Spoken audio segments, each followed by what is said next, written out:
Everyone, welcome back to the channel. कैसे हैं आप सब? तो सीटेट की प्रिपरेशन को आगे बढ़ाते हुए आज की वीडियो में मैं आप लोगों के साथ में सीटेट के कुछ सीडीपी के प्रीवियस ईयर क्वेश्चंस जो है वो डिस्कस करने वाली हूँ। इससे पहले मैं आप लोगों के साथ में सीडीपी के 27 तक की जो वीडियो है वो शेयर कर चुकी हूँ। अभी की हमारी ये जो वीडियो है वो 28 नंबर वाली वीडियो है। हम लोग जो है वो 30 डे चैलेंज कंप्लीट कर रहे हैं। आज की ये 28 वीडियो है। इसके अलावा मैं 2 और वीडियोस आप लोगों के साथ में शेयर करूंगी, तब हम लोगों का जो सीडीपी का कंप्लीट कोर्स है वो एकदम कंप्लीट तरीके से अच्छे से हो जाएगा। तो फिर बिना किसी देरी के वीडियो को स्टार्ट करते हैं। फर्स्ट क्वेश्चन है, a teacher should analyse the various error made by student on the given task because, यानी कि एक टीचर है, वो कोई टीचर जो है वो बच्चों को कोई ना कोई ऐसा टास्क दे रहा है, बच्चे जो है वो उसमें एरर करते हैं, तो टीचर जो है उसको उसको किस रूप में लेना चाहिए कि बच्चे एरर क्यों कर रहे हैं। She can segregate those who made those more error in comparison to others, यानी कि बच्चे को उस बच्चे से सेग्रीगेट करना। देखिए, सेग्रीगेट करना ही अपने आप में नेगेटिव वर्ड होता है, तो इस वर्ड को तो लेना ही नहीं है। Learning is solely based on the correction और करेक्शन ऑफ एरर, यानी कि जो लर्निंग होती है, यानी कि जो सीखने की चीज होती है, वो उसको हम ठीक उसके जो एरर्स होते हैं उसको हम करेक्ट करेंगे, सिर्फ नहीं, ऐसा कुछ भी नहीं होता है। She can decide degree of punishment accordingly, बच्चे को पनिशमेंट नहीं दे रही है, तो ये भी गलत हो जाएगा। फोर्थ ऑप्शन है, understanding of error are meaningful. देखिए, ये मीनिंगफुल वर्ड होता है ना, ये अपने आप में ही बहुत पॉजिटिव वर्ड होता है, तो आपका फोर्थ ऑप्शन राइट हो जाएगा। अगला क्वेश्चन है, विच one of the following is the most effective mode of teaching learning, यानी कि टीचिंग लर्निंग का कौन सा मोस्ट इफेक्टिव मोड हो सकता है। ऑब्जर्वेशन विदाउट एनालिसिस, देखिए विदाउट एनालिसिस कोई भी चीज करना, तो ये तो गलत बात है। इमिटेशन करना ही अपने आप में गलत है। रूट मेमोराइज करना करना गलत है। फिर आता है एक्सप्लोर करना ऑफ रिलेशनशिप बिटवीन कंसेप्ट। देखिए, ये एक्सप्लोर करना जो वर्ड होता है ना, यही पॉजिटिव है, इसलिए आपका फोर्थ ऑप्शन राइट हो जाएगा। नेक्स्ट क्वेश्चन है, best state of learning is, यानी कि लर्निंग की सबसे अच्छी स्टेज कौन सी होती है। मॉडरेट अराउजल और नो फियर। नो अराउजल, देखिए अराउजल नहीं होगा तो बच्चा लर्निंग नहीं करेगा। हाई अराउजल होगा, हाई फियर, हाई अराउजल तो ठीक है, लेकिन हाई फियर होगा तो भी बच्चा नहीं पढ़ेगा। लो अराउजल और हाई फियर वाला तो करना ही नहीं है। मॉडरेट, मॉडरेट इसका आंसर हो जाएगा। मॉडरेट अराउजल होना चाहिए और फियर बिल्कुल भी नहीं होना चाहिए बच्चे के अंदर, तो कोई भी बच्चा जो है वो किसी भी चीज को आसानी से सीख पाएगा। नेक्स्ट क्वेश्चन है, conceptual understanding among student is likely to improve in the setting which emphasis on, यानी कि बच्चे जो होते हैं उनके बीच में हम लोगों को कंसेप्चुअल अंडरस्टैंडिंग की जो समझ है उसको और ज्यादा एम्फेसाइज करना है, तो इसके लिए हम क्या करेंगे। फ्लुएंट एग्जाम लेंगे? नहीं। इंक्वायरी एंड डायलॉग्स, हाँ ये हो सकता है। थर्ड ऑप्शन भी गलत हो जाएगा, क्योंकि कंपटीशन कंपटीशन बच्चों में कराना ही नहीं है। टेक्स्ट बुक सेंट्रिक पेडागोजी की बात ही जब एनसीएफ नहीं करता है, तो इसका सेकंड ऑप्शन जो है वो राइट हो जाएगा, क्योंकि इंक्वायरी और डायलॉग्स जो होते हैं वो बच्चों के लिए एक्टिव चीज है, और हम लोगों को बच्चे को एक्टिव चीज ही करानी है। Constructivism west view of learning suggest that children dash construction of their own knowledge, यानी बच्चे जो होते हैं वो अपने खुद को नॉलेज को खुद कंस्ट्रक्ट करते हैं। प्ले एंड जो बच्चे के लिए क्या है, तो play an active role in, हाँ ये एक्टिव रोल हो सकता है। फिर भी हम लोगों को बेस्ट ऑप्शन चूज करना है, इसलिए हम लोग आगे वाले ऑप्शंस भी पढ़ेंगे। Are solely depend on textbook पे कभी भी डिपेंड नहीं करता है कंस्ट्रक्शन। है नो रोल, नो रोल तो करता ही नहीं है, नो रोल वाली तो बात ही नहीं होती कि कोई भी चीज जो है वो बच्चे को कंस्ट्रक्ट विस्ट जो होता है वो बच्चों की लर्निंग में तो हेल्प करता है। Are solely depend on adult for, यानी कि सिर्फ जो है डिपेंड करता है एडल्ट्स पर, तो ये बात भी गलत हो जाएगी। फर्स्ट ऑप्शन आपका राइट हो जाएगा। अगला क्वेश्चन है, evaluation practices should aim at, यानी कि इवेल्युएशन का मेन जो एम है वो क्या होना चाहिए। Identify student needs and required, यानी कि बच्चे की जो जरूरत है और बच्चे की जो रिक्वायरमेंट है उसकी पहचान करेंगे, ये बात ठीक लग रही है। फिर भी बाकी ऑप्शन पढ़ते हैं। Identification of high achiever for prize distribution, के लिए बच्चे को आइडेंटिफाई करना, ये ऑप्शन गलत है। लेबल करना बच्चे को और सेग्रीगेट करना, ये सारे के सारे ऑप्शन गलत हो जाएंगे, आपका फर्स्ट ऑप्शन राइट हो जाएगा। नेक्स्ट क्वेश्चन है, during a task Sanya is talking to her self about way she can proceed on the task, यानी कि एक सान्या नाम की लड़की है, वो कोई टास्क कर रही है, वो खुद को ही जो है वो खुद से ही बात करती है। अकॉर्डिंग टू लेव Vygotsky idea on language and thoughts, यानी कि जो लेव वाइगोस्की की जो आइडिया एंड थॉट्स का जो लॉ है, this kind of private speech is sine, यानी कि ये जो प्राइवेट स्पीच है ये क्या दर्शा रही है। ईगो सेंट्रिज्म नहीं दर्शा रही है, क्योंकि इसकी बात ब्याजे करते हैं। साइकोलॉजिकल डिसऑर्डर तो ये है नहीं, क्योंकि बच्चा जो है वो खुद को रेगुलेट कर रहा है। कॉग्निटिव इमेच्योरिटी तो हो सकता है, लेकिन कॉग्निटिव इमेच्योरिटी हम इसको नहीं बोल सकते हैं। बच्चा जो है वो खुद को रेगुलेट करने का काम कर रहा है, इसीलिए हम लोग इसको सेल्फ रेगुलेशन बोलेंगे। इसीलिए ये ऑप्शन आप लोगों का फोर्थ ऑप्शन राइट हो जाएगा। नेक्स्ट क्वेश्चन है, individual differences in development of children can be attributed to, यानी कि बच्चे जो होती है उसके विकास में जो इंडिविजुअल डिफरेंसेस होते हैं उसको हम किस तरीके से एट्रीब्यूट कर सकते हैं। नाइदर हेरिडिटी नॉर एनवायरमेंट, नहीं ऐसा नहीं होता है। Interplay of heredity and environment, हम लोगों को पता है कि अगर बच्चा जो है वो डेवलप कर रहा है तो इसका मतलब है कि इंटरप्ले है हेरिडिटी और एनवायरमेंट का। हेरिडिटी ओनली कभी नहीं होता है, एनवायरमेंट ओनली कभी नहीं होता है, दोनों चीजें हमेशा साथ चलती है। इन अ प्रोग्रेसिव क्लासरूम, यानी एक प्रोग्रेसिव क्लासरूम के अंदर क्या करना चाहिए। Ample opportunity should be provided for construction of knowledge, हाँ ये बात ही ठीक आ रही है, क्योंकि बच्चे को प्रोवाइड करा रहे हैं अपॉर्चुनिटी, कंस्ट्रक्ट कर रहे हैं हम बच्चे के नॉलेज को, तो यही चीज ठीक हो जाएगा। सेकंड ऑप्शन में लेबल आया है इसलिए गलत हो जाएगा। फिक्स्ड करिकुलम ही अपने आप में एक जो है वो नेगेटिव वर्ड है। उसके बाद में कंपटीशन अमंग्स स्टूडेंट, तो ये ऑप्शन भी गलत हो जाएगा, इसीलिए आपका फर्स्ट ऑप्शन राइट हो जाएगा।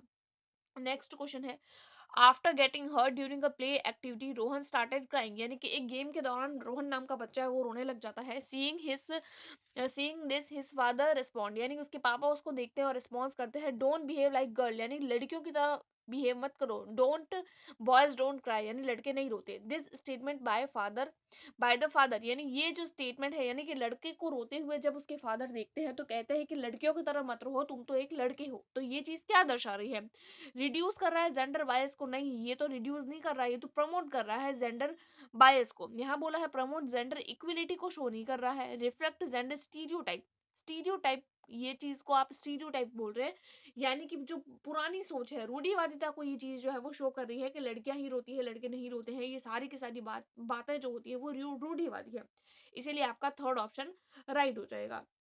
नेक्स्ट क्वेश्चन है, after observing that student are struggling to proceed further on a on going activity, यानी कि एक एक्टिविटी हो रही है जिसमें बच्चे जो है वो कुछ स्ट्रगल कर रहे हैं, तो और a teacher decided to provide clues and hint in form of what why how, इस दौरान एक टीचर डिसाइड करती है कि वो बच्चों को प्रोवाइड करेगी कुछ क्लूज और कुछ हिंट। अकॉर्डिंग टू लेवागस की theory this strategy of teacher will, यानी कि ये स्ट्रेटजी जो बच्चे की है वो क्या है। Clues withdrawal tendency among student, बच्चों की टेंडेंसी जो होती है बच्चों के अंदर टेंडेंसी को वो जो है वो स्टार्ट करती है, ऐसा नहीं है। Be meaningless in progress process of learning, clues देना बच्चे को ये हेल्प होती है, एक तरीके की स्केफोल्डिंग होती है। मीनिंगलेस कभी भी नहीं होता है, बच्चे की हेल्प करना कोई भी मीनिंगलेस बात नहीं होती है। डीमोटिवेट करता है बच्चे को, नहीं ऐसा भी नहीं होता। Act as a scaffold for learning, यानी कि बच्चे को स्केफोल्ड करती है ये लर्निंग के दौरान, इसीलिए आपका फोर्थ ऑप्शन राइट हो जाएगा। नेक्स्ट क्वेश्चन है, theory of multiple intelligence emphasise that, यानी कि मल्टीपल इंटेलिजेंस की थ्योरी जो है वो क्या शो कर रही है। There are several form of intelligence, हाँ यही बात ठीक हो जाएगी, क्योंकि बहुत सारी चीजें होती है इंटेलिजेंस इंटेलिजेंस को लेकर, तो आपका जो फर्स्ट ऑप्शन है वही राइट हो जाएगा। फिर भी हम लोगों को बाकी ऑप्शंस पढ़ने हैं। There are no individual differences in intelligence, ऐसा तो नहीं होता है, क्योंकि बहुत सारे इंटेलिजेंस इंडिविजुअल डिफरेंसेस बच्चों के अंदर पाए जाते हैं। Intelligent question can be measured only by objective test, only word ही अपने आप में गलत है, इसलिए गलत हो जाएगा। Intelligence in one domain ensure intelligence is all other domains, यानी कि एक जो डोमेन होता है वो इंटेलिजेंस का, वो अन्य सभी जो भी डोमेन्स है उस पर डिपेंड करता है, ऐसा कोई जरूरी नहीं है, सारे के सारे एक दूसरे पर डिपेंड करते हैं, यानी कि बहुत सारे टाइप होते हैं इंटेलिजेंस के, इसलिए आपका फर्स्ट ऑप्शन राइट हो जाएगा। Which one of the following is correct in the context of socialisation of children, यानी कि बच्चे के सोशलाइजेशन को लेकर कौन सी एक बात ठीक है। Peers are primary socialisation, peers socialisation agent and family is secondary, family कभी भी सेकेंडरी नहीं होती है, तो ये तो गलत हो जाएगा। Family and mass media both are secondary, family फिर से सेकेंडरी है, तो ये गलत हो जाएगा। School is a secondary socialisation agent and family is a primary socialisation agent, हाँ ये आप लोगों की बात ठीक हो जाएगी, क्योंकि फैमिली जो होती है वो फर्स्ट एजेंट होती है सोशलाइजेशन की। फोर्थ ऑप्शन है student school is a primary socialisation school कभी भी प्राइमरी नहीं होता है, क्योंकि प्राइमरी हमेशा फैमिली होती है। इसीलिए आपका थर्ड ऑप्शन राइट होगा उसमें। In this theory of cognitive development Jean पियाजे explain cognitive structure is term of, यानी कि जीन पियाजे की जो कॉग्निटिव थ्योरी है उसमें कॉग्निटिव डेवलपमेंट को लेकर जीन पियाजे कौन सी टर्म का यूज करते हैं। जॉन ऑफ प्रॉक्सिमल डेवलपमेंट की बात कभी भी पियाजे ने नहीं करी है। सेकंड ऑप्शन आ रहा है स्कीमास। हाँ, स्कीमास की बात जो है वो हमेशा जीन पियाजे करते हैं। जहां पर भी आप लोगों को स्कीमा वर्ड दिख जाए, आप लोगों को हमेशा जो है वो जीन पियाजे ही लगाना है। नेक्स्ट क्वेश्चन हमारे पास में है, लेव वाइगोस की socio cultural theories of learning emphasise importance of dash in the learning process. यानी कि लेव वाइगोस की जो सोशल कल्चरल थ्योरी है वो हम लोगों को जो लर्निंग है उसमें किस तरीके से हेल्प करती है, मोटिवेशन में, इक्विलिब्रियम में, कल्चरल टूल में। देखिए जो लेव वाइगोस्की है वो कल्चर की बात कर रहे हैं, हमेशा सोसाइटी और कल्चर यानी कल्चरल टूर की बात कर रहे हैं, इसलिए आपका थर्ड ऑप्शन राइट हो जाएगा। नेक्स्ट क्वेश्चन है, विच one of the following statement is correct in context of development, यानी कि डेवलपमेंट के कॉन्टेक्स्ट में कौन सी एक बात ठीक है। Development occur only during the period of childhood. देखिए ये ओनली वर्ड होता है ना, ये गलत है अपने आप में, तो ये वर्ड आते ही आपको अपने आप हटा देना option. Development is the multi dimensional, हाँ ये तो है, लेकिन फिर भी हम लोगों को जो है वो बाकी वाले ऑप्शंस जो है वो पढ़ने हैं। Development has the same rate of growth across culture of everyone, यानी कि डेवलपमेंट जो होता है वो हर किसी के लिए सेम होता है, हर कल्चर हर तरीके की ग्रोथ करने वाले बच्चों के लिए ऐसा कोई जरूरी नहीं है। थर्ड ऑप्शन है, फोर्थ ऑप्शन है, development occur only thought learning through learning that take place in school, यानी बच्चे जो है वो उनकी डेवलपमेंट सिर्फ और सिर्फ स्कूल में होता है, ये नहीं हो सकता। देखिए हमारे पास में दो ऑप्शन थोड़े राइट लग रहे हैं, डेवलपमेंट इज मल्टी डायमेंशनल, और थर्ड ऑप्शन है development has the same rate of growth across cultural of everyone, यानी कि अगर किसी भी कल्चरल कल्चरल प्रोग्राम से या किसी भी कल्चरल सोसाइटी से अगर बच्चा आ रहा है तो रेट उसकी सेम होगी बच्चे के डेवलप करने की, तो इसीलिए आपका थर्ड ऑप्शन राइट हो जाएगा। नेक्स्ट क्वेश्चन है, individual differences in a progressive classroom should be treated as, यानी कि एक क्लास है उसके अंदर इंडिविजुअल डिफरेंसेस होते हैं, तो एक टीचर को किस तरीके से जो है वो ट्रीट करना चाहिए। एबिलिटी बेस्ड ग्रुपिंग, ये तो गलत है। Important for planning for teaching learning process, हाँ ये भी बात बिल्कुल जो है वो ठीक लग रही है, क्योंकि जो बच्चा जो होता है उसके अंदर क्लासरूम के अंदर अगर इंडिविजुअल डिफरेंसेस है तो मतलब वो टीचर जो है उसको अलग अलग तरीके से टीचिंग लर्निंग प्रोसेस किस तरीके से कराना है उसको पूरा अच्छे से प्लान कर सकता है। हिंड्रेंस कभी भी नहीं होता है, और failure of part of teacher ये ऑप्शन भी नहीं होगा, इसलिए सेकंड ऑप्शन आपका राइट हो जाएगा। नेक्स्ट क्वेश्चन है, sequence of development among children from both birth to adolescence is, यानी कि बर्थ से लेकर एडोलेसेंस तक डेवलपमेंट के लिए कौन सी ऐसी चीज है जो सीक्वेंस ठीक है। देखिए अगर बात बर्थ से लेकर एडोलेसेंस तक बोल रहे हैं, यानी बर्थ अगर बच्चा जो है उसने अभी जन्म लिया है तो मतलब उसके सेंसेस एक्टिव है, तो सबसे पहले ऑप्शन में जहां आपको सेंसेस दिख रहे हैं वो ऑप्शन आपका सही हो जाएगा। तो कंक्रीट है इसमें फर्स्ट, सेकंड में ऑब्स्ट्रक्ट दिख रहा है, थर्ड में आप लोगों को सेंसरी दिख रहा है, तो आपका थर्ड ऑप्शन ही राइट हो जाएगा। नेक्स्ट क्वेश्चन है, according to right of person with disabilities act 2016 which one of the following term is appropriate to use, यानी कि right of person with disability act है 2016, वो क्या अप्रोप्रिएट करता है, ऐसे इस तरीके के बच्चों के लिए कौन सा वर्ड यूज करेंगे हम। क्रिपलेट बॉडी यूज नहीं कर सकते, रिटार्टेड स्टूडेंट नहीं कर सकते, हैंडीकैप्ड स्टूडेंट हम लोग नहीं कर सकते, हम बोल सकते हैं फिजिकल डिसेबिलिटीज बोल सकते हैं इनके अंदर, कि शारीरिक रूप से दिव्यांग बच्चे ये होते हैं। बच्चे को विकलांग बोलना, उसको मंदित बोलना, उसको अशक्त शरीर बोलना, ये सारे के सारी चीजें इस तरीके से बात करना गलत है। हाँ, आप लोग ऐसे बोल सकते हैं कि बच्चे को शारीरिक दिव्यांगता है, इस तरीके के वर्ड्स आप बच्चे के लिए यूज कर सकते हैं। नेक्स्ट क्वेश्चन है, in an inclusive classroom emphasis should be, यानी कि एक इंक्लूसिव क्लासरूम के अंदर किस पर फोकस करना चाहिए। Segregation of student based on the their social identity, यानी कि सेग्रीगेट करना बच्चे को उसकी सोशल आइडेंटिटी के बेस पर, ये तो बिल्कुल गलत है। Providing opportunity aiming at maximum potential of individual children, हाँ प्रोवाइड करनी है हम लोगों को अपॉर्चुनिटीज। परफॉर्मेंस ओरिएंटेड गोल कभी भी नहीं होता है, अनडिफरेंशिएट तो कभी भी करना ही नहीं है, इसलिए आपका सेकंड ऑप्शन राइट हो जाएगा। The concept of object permanent is attained during पियाजे डैश स्टेज ऑफ डेवलपमेंट, यानी कि प्याजे की कौन सी स्टेज है जिसमें ऑब्जेक्ट परमानेंस की बात हुई है।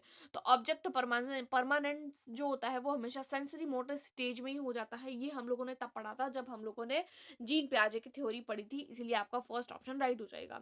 नेक्स्ट क्वेश्चन है, creativity is thought to be related to the concept of, यानी कि क्रिएटिविटी जो होती है वो किससे रिगार्डिंग होती है। फ्लूइड इंटेलिजेंस से नहीं होती है, क्रिस्टलाइज्ड इंटेलिजेंस से नहीं होती है, कॉन्वर्जेंट थिंकिंग के बारे में। देख, क्रिएटिविटी की बात हो रही है तो हमेशा डाइवर्जेंट थिंकिंग की बात हो रही है, यानी कि बच्चा जो है वो क्रिएटिव है, अलग अलग दिशाओं में सोच सकता है, यानी कि उसकी जो थिंकिंग है वो विविध सोच वाली है। ऑप्शन दिया हुआ है हिंदी में विविध सोच, यानी कि सारी चिंतन करता है बच्चा, तो आपका फोर्थ ऑप्शन राइट हो जाएगा।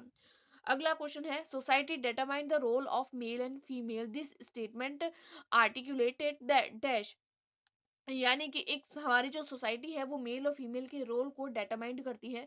ये स्टेटमेंट क्या बताता है। Gender is an inherent construct, यानी कि जो सेकंड ऑप्शन है, gender as a heredity and and development, gender is an institute construction, gender is a social construction. देखिए, यहाँ पर हम लोगों को ऑप्शन में बोला है सोसाइटी डिटरमाइन कर रही है, सोसाइटी डिटरमाइन कर रही है या नहीं, सोशल कंस्ट्रक्ट हो गया, इसीलिए आपका फोर्थ ऑप्शन हो जाएगा।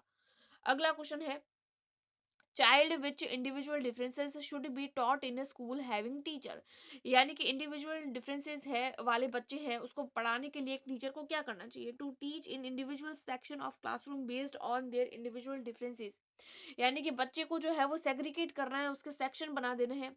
नहीं, ये बात तो बिल्कुल गलत हो जाएगी, तो फर्स्ट ऑप्शन नहीं होगा। Trained to use different pedagogy to meet their diverse learning needs, यानी कि बच्चे की जिस तरीके से नीड है उस तरीके से डिफरेंट पेडागोजी का हम लोग यूज करेंगे, अगर हम लोगों को बच्चे को डिफरेंट इंडिविजुअल डिफरेंसेस को ध्यान में रखकर पढ़ाना है तो, इसीलिए आपका सेकंड ऑप्शन है वो राइट हो जाएगा।